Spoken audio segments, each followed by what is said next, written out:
My name is Craig Picken. I'm an executive recruiter. More than a decade ago, I started my practice for one purpose: to use my experience as a former military aviator, business jet sales executive, and P&L leader to help aviation and aerospace companies and their executives be fast, adaptable, and strategic. I do these podcasts to inspire and inform, but more importantly, they are a focused platform to help business leaders grow. Welcome to the Aerospace Executive Podcast. Hey, welcome back to the Aerospace Executive Podcast. I'm happy to have Marti Konstant, and that's Constant with a K, from Chicago. Marti is a workplace futurist, author, speaker, and she has done a great job of teaching business executives and companies how to be agile in what is now a very rapidly changing workforce. So, hey, welcome. Thanks for coming on, Marti. How are you doing? Thanks, Craig. I'm very happy to be here. It's certainly the theme last year and this year has been rapid change. So my business has been extremely busy with emerging thought and adapting to change. So what are your clients coming to you? I mean, obviously like we were just talking about it. The world is getting dragged down by, between COVID, the political environment. People are getting dragged down by some important stuff and not so important stuff, and change of thought. How are you teaching? What do companies need to be thinking about? What do executives need to be thinking about? What are you teaching them moving, for the next 12, 24, 36 months? Right. So just to reference what you just said, COVID is the beast that is ruling the day right now. It's what I call a wicked problem, defined by Marcus Kirsch out of the UK. He defines a wicked problem as something that continues to morph and change as you're resolving that issue. Something like the pandemic is certainly one of those types of problems. And to answer your question about what should people be thinking, I think the number one power skill for 2021, I think it was in the top 5 last year, I think it's going to be in the top 3 for this year, is adaptability. If you are not adapting to what's going on, and it's not just adapting, it's assessment, observing, being a keen observer of trends and signals in your industry and in your profession, taking note of that and figuring out and asking the question, how does this affect me? And how does this affect my organization? Once you answer those questions, you can make a decision or make a plan. And agility, in addition to adaptability, really relates to the ability to make a decision. So, but it's more than COVID. I mean, you think about, COVID, okay, this will pass. But it's more than COVID. It's tech. I mean, you've got Amazon going out and really taking over the world. Walmart has done a great job of adapting to Amazon. You've got Boeing and some of the airlines now that are saying, "Whoa, what are we going to look like to become?" How do you, if you're a CEO, how do you stop? Tell everybody just stop. Let's think about this differently. Like, now, get rid of the bureaucracy, think about what we need to be doing now. Or is that just is that a pipe dream to be able to do something like that? I think it's, the overused word of 2019 was pivot, and it was used quite a bit also in 2020, but we shouldn't throw that one away. Right. If we're not pivoting in the face of these kinds of changes, and let's use the airlines as an example. Think of the pivoting that they are doing right now. I did fly recently. It was an amazing experience because what I observed is high effort to keep people safe while traveling. A lot of cleaning of the vehicles. They've also downsized the number of flights that they run per route. They're becoming more efficient. And we're not hearing tons of stories that, oh my goodness, people are getting COVID because they flew on an airplane. We're not hearing that there. They're actually deriving it from other locations. So just the safety and compliance piece of the airline industry is amazing. And they're actually getting really good marks right now for that. That's a type of evolution. The way that they serve their food in plastic bags and bottled water and not doing things the way that they did before. Catering looks different now. It's appealing to what needs to be done for the current day. So how do you get them to continue to do that? I mean, I think like, good times, we've had some great economic times from what, 2015, 2016 till the end of 2019, beginning of 2020. You know, quite often, good economics breeds complacency. This is, it's how do you get people to be continuing to always be thinking about what happens if? I mean, nobody ever would have dreamed that a pandemic would have come along and shut half of New York City down. How do you get people to be thinking about what would happen if, worst case scenario, so that they're always one step ahead of it or thinking about it? Yeah, so you said the magic word, complacency is the enemy. It doesn't sound like a dangerous word, the word complacency, but it is. I viewed an economic summit yesterday. 3 University of Chicago economists were talking about what has to happen in 2021 and beyond. They were asked to have opinions about what's going to happen in the next administration, the next, when Joe Biden steps in, what needs to happen. So they started talking about a number of things. One of the things was the job market itself. Mm-hmm. So the job market, people and organizations need to take a look at the industries that are growing. We have the stay-at-home stocks, those are growing.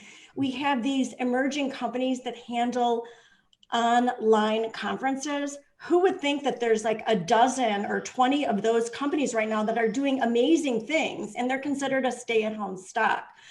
So these companies are coming up. They also made the remark that large organizations actually have quite an edge to make a difference right now, because they've got the the power behind them. They know what's going on. They've got good leadership.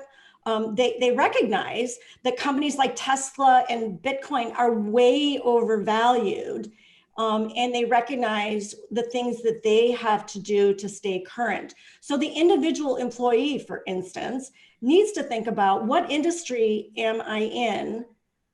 What are the areas within that industry that are going to be more solid?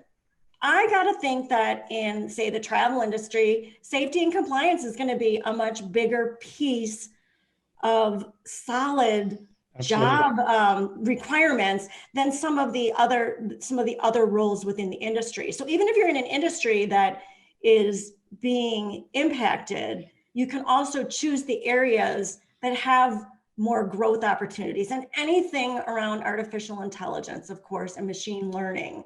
And that's affecting all of our systems and the way that we do business on a daily basis. So anything, so you can go by industry and you can go by job role, but there's going to be a lot of job switching going on in 2021, more than we've seen in a long time.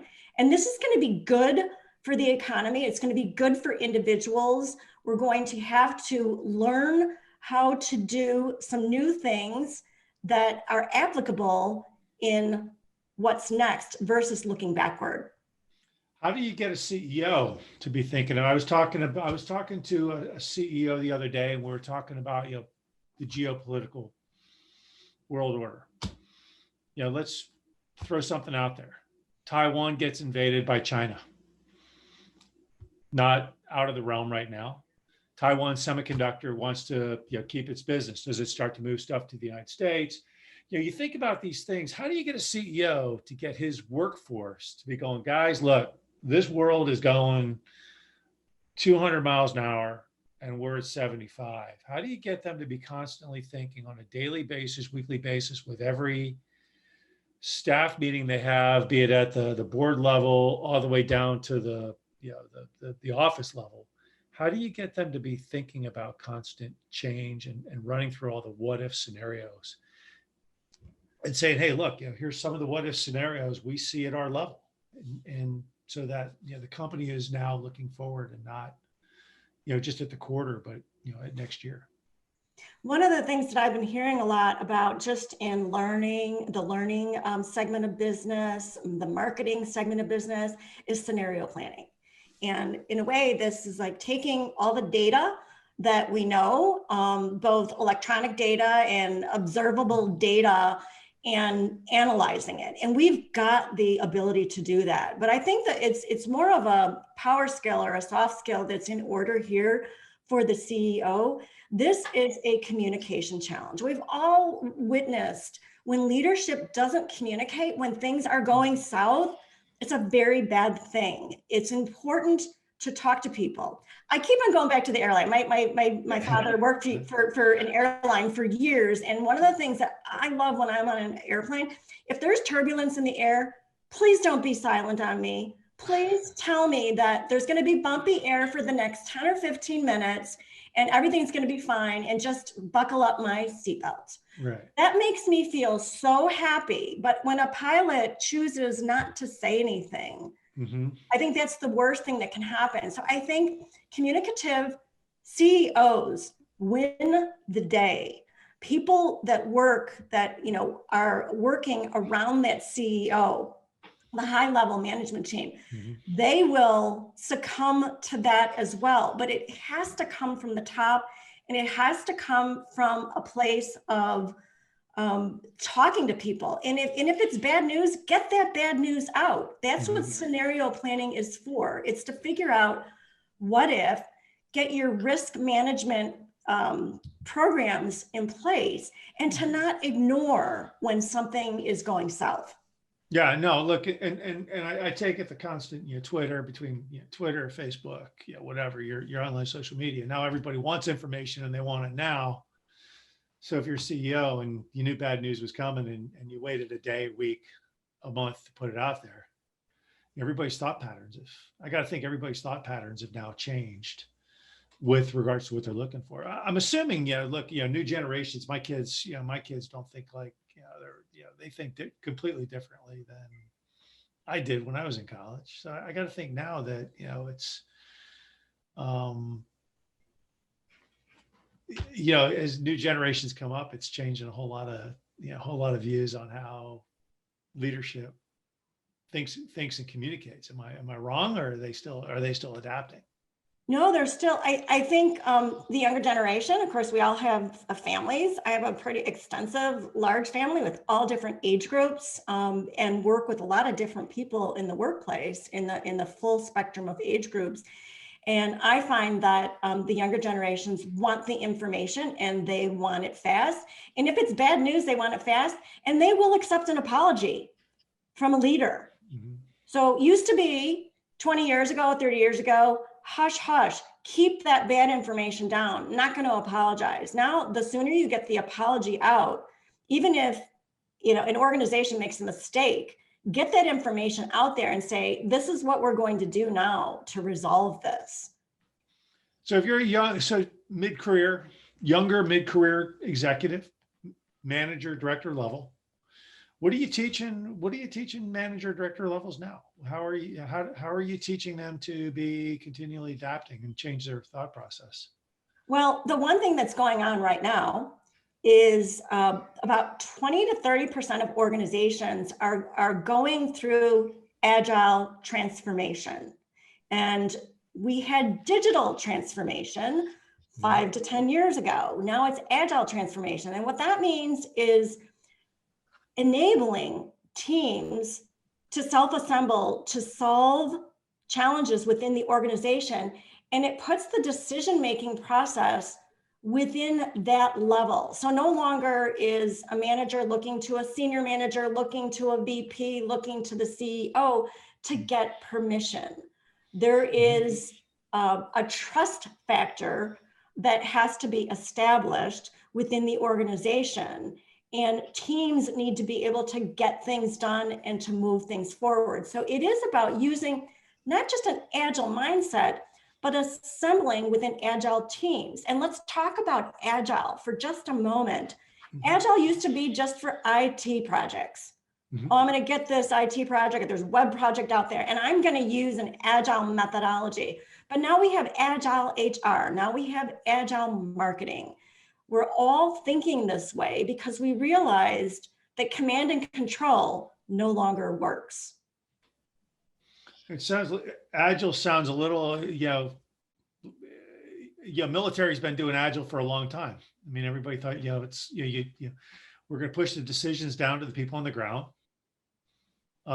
Yes, there's a chain of command, but everybody in that chain, everybody in from the most junior person can make decisions should they need to.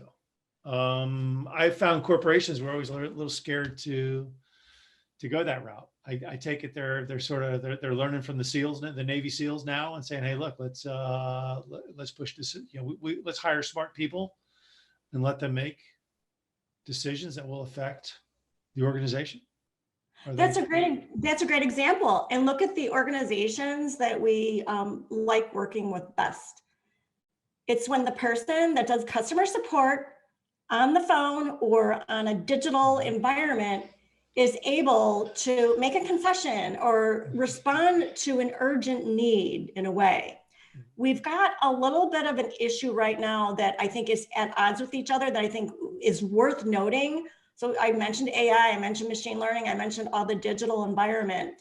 So a lot of the organizations, especially the newer ones, are pushing it down to their customer support area. Right. And I think that this is something that's going to be going through a lot of changes before it gets better.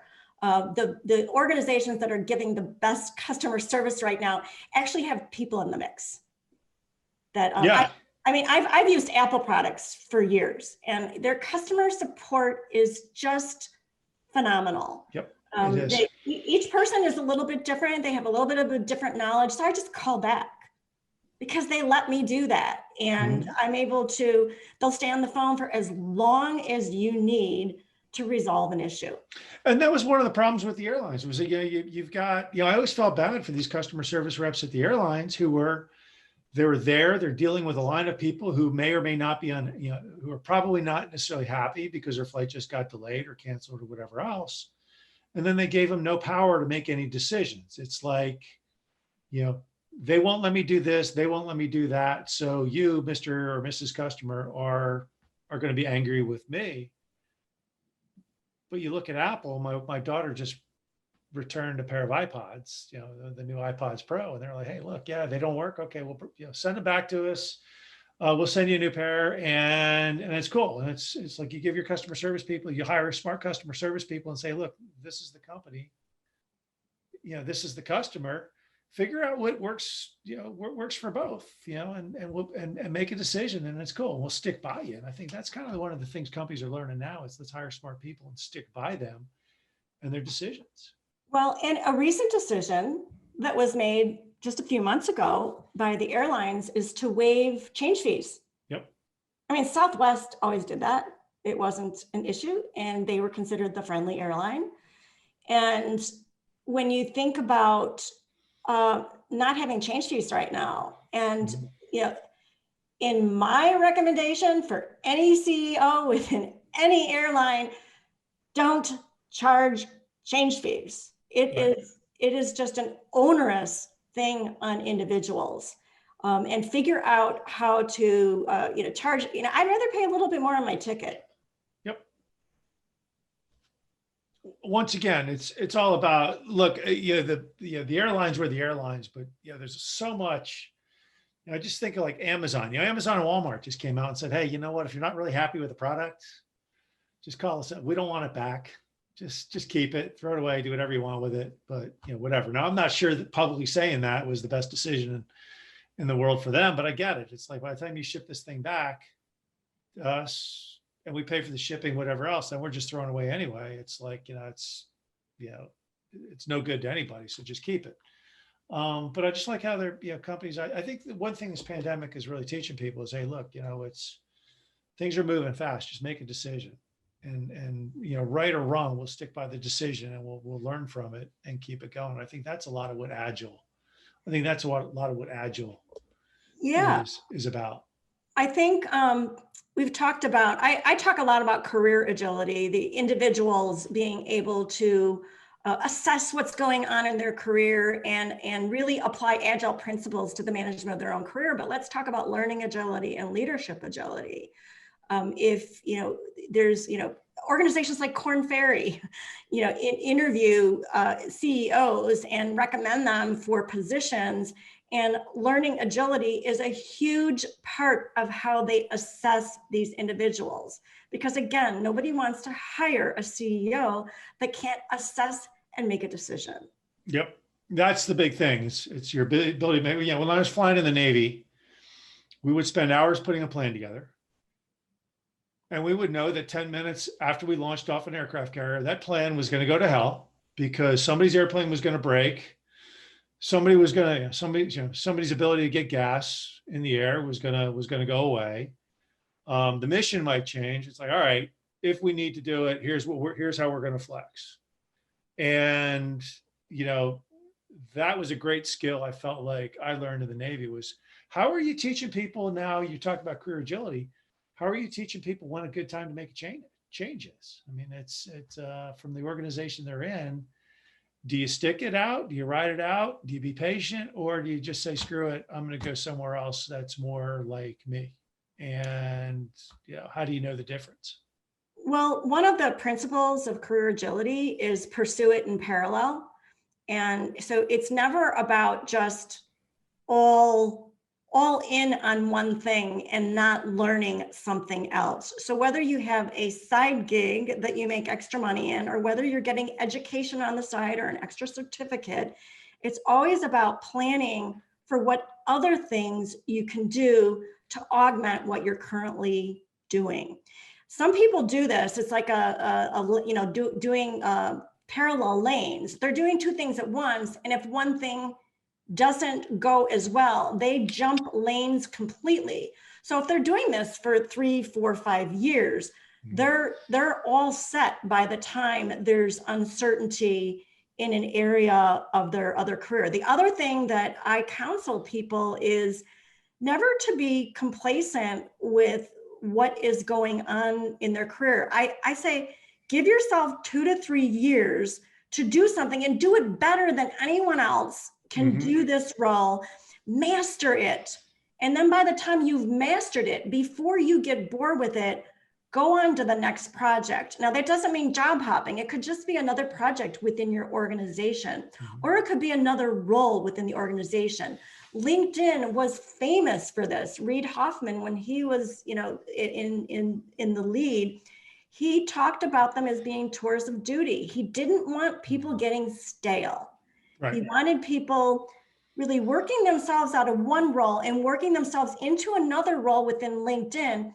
And if it wasn't going to be in LinkedIn, he was okay for that person to leave. Yep. Yeah. Look, people got to go. For organizations to thrive, people got to leave. New people got to come in. I mean, it's a pyramid. There's only one CEO, and not everybody can be a CEO. And for people to thrive, they got to go find something new. But the one thing I teach executives when I'm placing them is, a lot of times they ask me, hey, this is the role. Okay, it's a vice president of this role. And the question they have is, well, what can I do in 2 or 3 years? I said, well, look, this is what's in front of you. At the end of the day, what's in front of you right now for the next 2 or 3 years is what's important. If you master that, we can talk about what's down the road. If you don't master what you're doing right now or what's in front of you, then what's down the road is irrelevant because, nobody's going to buy it. It's, what's the price? Who cares? If you're not buying it, nobody cares what the price is, right? So, that's the one thing I think, people are like, they want to be agile, but I go, hey, look, there's a difference between agile and ADD. Right. It's not, people sometimes think career agility, oh, wow, that's just moving from job to job. And you could be in the same organization for 20 years and be a highly agile person contributing. to the organization. Yeah, it's just taking what you got now. It's being great with it, and then like you said, you're 90% of 90% of the way to greatness, and you go, all right, I want to be great somewhere else. You finish up that 10 and you move on. And I mean, I used to be in the marketing profession, as a chief marketer, as a VP of marketing, you were lucky to get, 2 to 3 years in as a CMO, maybe as a VP, a few more, depending on how large the organization was or is. And so this was a part of my marketing planning. You go from one area to another. In marketing, I went from just a regular contributor to a manager to a director to a VP to a CMO. But then one thing that I noticed was paying attention to the trends was good. Digital transformation was going on at the time. So I became expert at automating the marketing process and integrating Salesforce.com with marketing systems. Did I sign up to be an expert at IT and marketing originally when I studied it? No, but I saw where it was going, and I knew that I wouldn't be relevant if I couldn't connect systems together. Absolutely. Yeah. It's my job now. It's a phone business. It's a relationship business. It's a marketing business. You got to know a little bit about everything. And I read 10Ks, as we were talking about. I read 10Ks religiously because I want to know what's happening with my customers. And so now I'm a financial analyst as well in a lot of ways. It's not about just sitting still. So what are three things people will finish up here? What are 3 things people need to do in 2021 to thrive? I think to thrive, I'll go back to something I said earlier. It's really pay attention to the signals. Signals happen before trends. So see what the signals are that are going on, not just in the industry, but within your organization. What are the messages you're hearing? What are the things that are happening in the virtual meetings? And then to be able to make an assessment, maybe do some scenario planning for yourself, and then make a decision about what you're going to do. The one thing that I tell everyone is when change is happening, don't do nothing. Whether it's good change, bad change, you can't stagnate in the face of change. Don't do nothing. I think that should be in capital letters. Yes. You can't hide the foxhole the way. You can't go hide the foxhole. Right. I mean, it's my eyebrows went up when I said it too. It's a big capital letters. So gotcha. So how do people find you? They can find me at my name, which is martikonstant.com, MartiKonstant.com. I've got tools on the site for workforce agility. I have a 22-page white paper, and I have a career agility guide that can be downloaded from the site. And I've also written a book called Activate Your Agile Career. And my newsletter called Agility Think on LinkedIn now has 24,000 subscribers. So you'd be in good company to be learning about all things agility. Love it.